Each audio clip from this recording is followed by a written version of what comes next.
Sachez que nous sommes très heureux de vous avoir en tant que patronne. Et je suis sûr qu'avec vous, nous allons pouvoir travailler plus, sortir plus de films et avoir un nouveau logo. Excusez-moi, je vous coupe, mais quelles sont les fonctions de chacun dans cette société? Eh bien, à vrai dire, il y a moi. Tout d'abord, hein, je fais de la présentation et recherche de films. Il y a Louis, qui lui est plutôt là pour donner son avis, hein, mais je sais pas vraiment ce qu'il fait d'autre. Et puis il y a tout de la société Doublage Bubbling, qui lui s'appelle...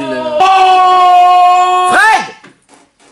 Ai-je à venir de notre dragon? Le film que je vais vous présenter aujourd'hui est sorti la même année que le film Les Sous-Doués. C'est avec qui déjà Les Sous-Doués? Bon, quand même, Les Sous-Doués, Daniel Auteuil... Et donc le film que je vais vous présenter aujourd'hui s'appelle The Return of the King. C'est un téléfilm diffusé le 11 mai 1980 sur la chaîne américaine ABC. C'est la suite d'un film dont je vous avais déjà parlé, qui s'appelle The Hobbit, et qui a été réalisé par Jules Bass et Arthur Hitler. Rankin Jr. Rankin Jr., merci. Qui font partie des productions Rankin Bass. Ouais, ça va, hein. Ils sont pas trop cassés cul pour trouver le nom. Hein. Cette production est notamment connue pour avoir créé des séries animées telles que Cosmo Cat, les Jackson 5 et Silverhawks. Et comment qu'on a l'impression d'avoir déjà entendu ça? Oui, il y a que toi qu'à l'impression d'avoir déjà entendu ça quelque part, comme tu dis. Et scénarisé par Roméo Muller, qui a également travaillé sur les Jackson 5. Mais ça, vous le savez déjà. Vous savez également que le studio d'animation japonais Topcraft a fait l'animation de The Return of the King, mais également l'animation des Barbapapa. Et vous vous doutez sûrement que The Return of the King est une adaptation du livre de J.R.R. Tolkien, Le Seigneur des Anneaux, Le Retour du Roi. Bon, maintenant que tu nous as parlé de ce qu'on sait, ce serait bien que tu nous parles de ce qu'on ne sait pas. Non mais c'est Pierre qui a renversé le café sur la table ce matin. Ce qu'on ne sait pas sur le film. Ah. En plus, c'est moi qui ai renversé le café.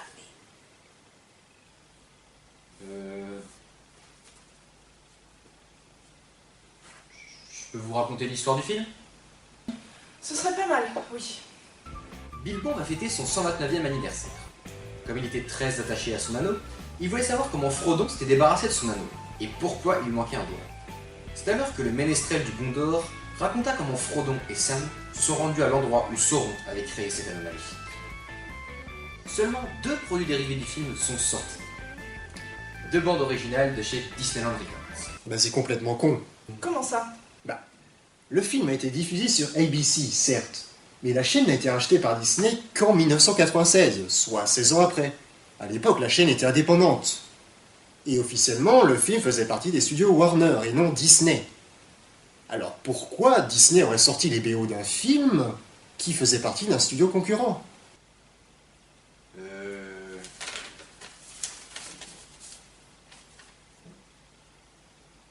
Bon, c'est pas grave, enchaîne. Le film est sorti en VHS en 1993, soit 13 ans après sa diffusion, accompagné du film The Hobbit qui a également été créé par les productions Rankin Bass. C'est un film que l'on pourrait considérer comme une suite du film de 1978, Le Seigneur des Anneaux, réalisé par Ralph Bakshi. Pourquoi pourrait? Parce que entre The Return of the King et Le Seigneur des Anneaux, il y a énormément de différences. Réalisateurs, scénaristes, animation, doubleurs. Les 2 seules raisons pour lesquelles on pourrait le traiter comme une suite, c'est parce que The Return of the King reprend à peu près là où Le Seigneur des Anneaux se termine, et parce que les dates de sortie de ces 2 films ne sont pas si éloignées que ça. D'accord, mais pourquoi tu veux les mettre ensemble alors? Ah mais c'est pas moi, c'est eux. Parce que quand le film est sorti en DVD, c'est-à-dire en 2001, ils ont décidé de le mettre avec The Hobbit et Le Seigneur des Anneaux, afin qu'il sorte comme la trilogie adaptée des livres de Tolkien par la société de production Rankin Bass. Attends, tu veux dire que les 2 films qu'ils ont créés n'ont pas eu plus de succès que ça, et que du coup ils en ont profité pour leur sortie vidéo du succès du Seigneur des Anneaux, afin que les gens qui ont aimé ce film puissent dire qu'ils n'avaient pas vu sa préquelle et sa suite? En gros, ouais. Mais c'est des connards. Non, c'est du génie. L'un n'empêche pas l'autre. Bon, et côté récompense? Rien. Et côté nomination? Rien non plus. Pourquoi tu nous présentes ce film-là alors? Mais déjà, pourquoi on ne sortira que le deuxième film et pas le premier? Non, mais on peut toujours niquer les gens en leur faisant croire que c'est un film unique. Bah oui. Regardez ce film, ça s'appelle The Return of the King. Hein, comme le film adapté du livre de Tolkien, Le Seigneur des Anneaux, Le Retour du Roi. Sauf que ce film-là ne fait pas partie d'une saga. Ah bah oui, les gens ils vont y croire, hein. À fond. Personnellement, je trouve que le film est une bonne adaptation. Le seul truc qui est un peu gênant, c'est qu'Aragorn n'apparaît que dans les 10 dernières minutes du film. Mais sinon, on y retrouve tous les personnages. Et ils sont où, les Legolas et Gimli, là, qui sont censés accompagner Aragorn?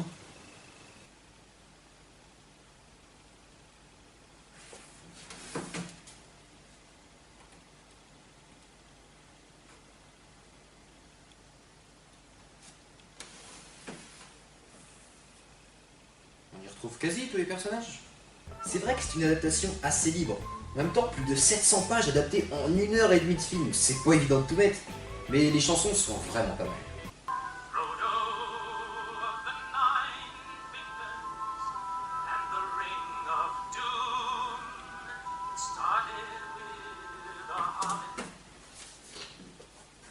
Toi t'as aimé, d'accord, mais il a une bonne critique au moins. Ça va, si tu regardes sur Rotten Tomatoes, il a un pourcentage de 67%. Et sur IMDb, une note de 5,7 sur 10.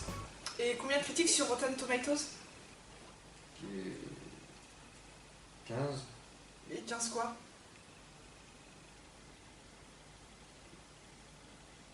15. 15? La chance. Moi j'en ai deux qui ont vu mon diapo photo sur YouTube. Et tu l'as regardé combien de fois? 2. Bon, ce film n'a pas l'air trop mal, mais si le public américain n'a pas été conquis, je ne vois pas pourquoi tu nous le présentes.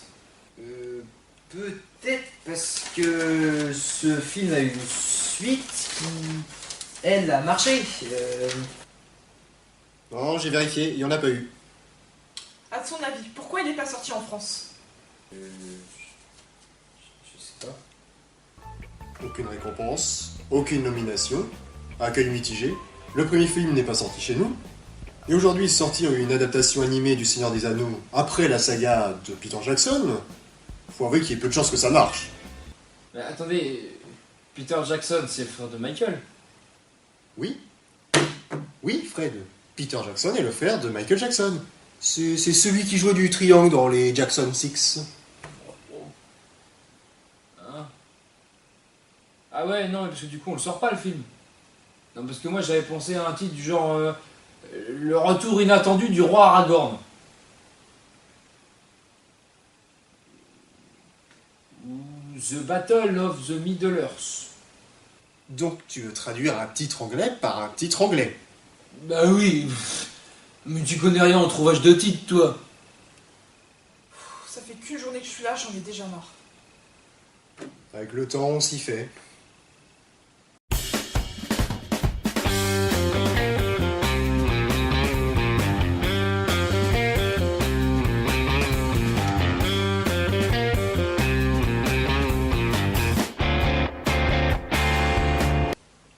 Et juste pour savoir, tu l'aurais traduit comment, toi?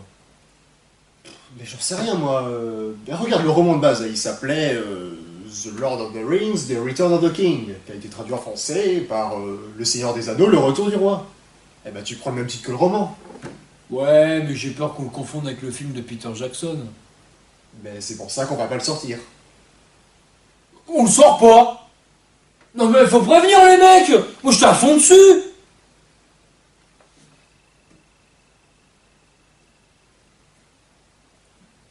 Et le film qu'il a présenté l'autre tout à l'heure, on le sort.